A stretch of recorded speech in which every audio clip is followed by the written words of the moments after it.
In this video, we're going to talk about topics versus headings and also working and dealing with your headings.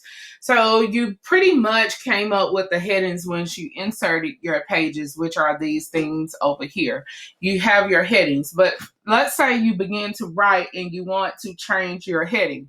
So the first way is to double click over here and you can change the name of the heading by if I wanted to add in and out, let's just say I wanted to add that. Notice that it does not change over here.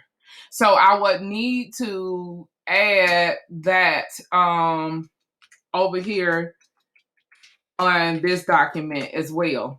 So the first time you create these, it automatically does it for you up here, but it does not do it if you have to go back and change it. So you have to change it here, and then now you would want to go and change it in your table of contents too.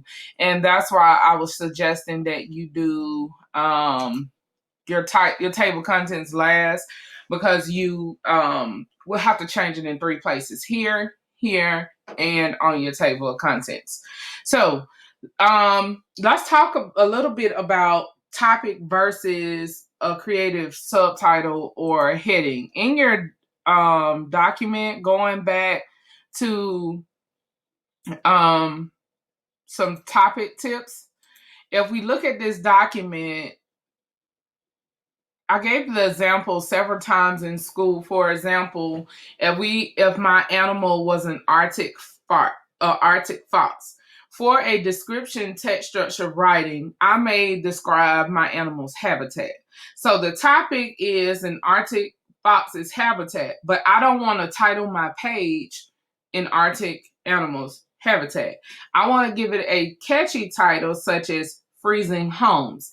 And in class, I explained to you, how does freezing homes relates to an Arctic fox's habitat?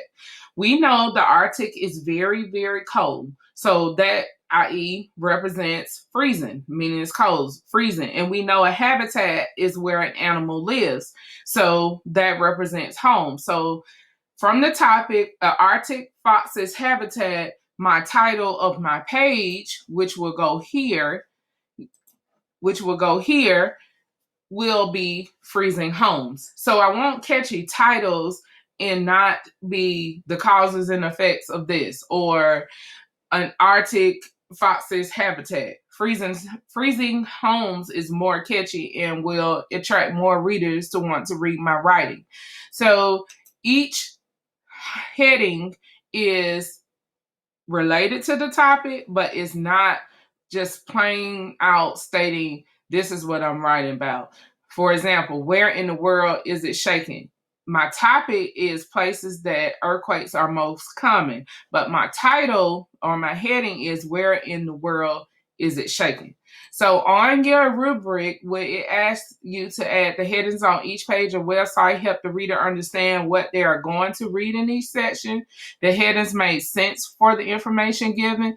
They must relate, but they don't have to be in layman terms and say cause and effect of an earthquake. I could say, why is the earth shaking? So every web page, page on your website has to have a heading, and make sure that your topic versus your heading relates within one another. You don't put the plain topic on your website, but you want to come up with a creative heading, such as I did with these for earthquakes. Hopefully that helps. Watch the next video to figure out how to do something else.